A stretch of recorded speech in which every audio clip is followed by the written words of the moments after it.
Welcome to the Rim Break Rodeo. We hope this video helps. You start by enabling NFC and giving the payment app the right permissions. Go to Connected Devices, open Connection Preferences, and toggle NFC on. Make sure Tap and Pay has priority. Once done, update Android in your Wallet app so the security modules match the network.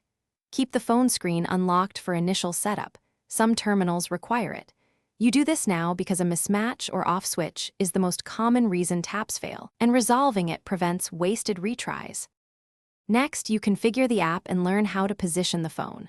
Open your Wallet app and pick the default card or tag action. This tells the phone which credential to present. Then, hold the phone with its back center or upper back, where the coil is close to the reader, about 0.52 cm away. You should feel a brief vibration or see a confirmation that confirms the secure element exchanged data. Keep the screen on and steady until you see success. Finish by testing and validating your setup. Try a small purchase or tap a known NFC tag. You should see a clear confirmation and hear a vibration.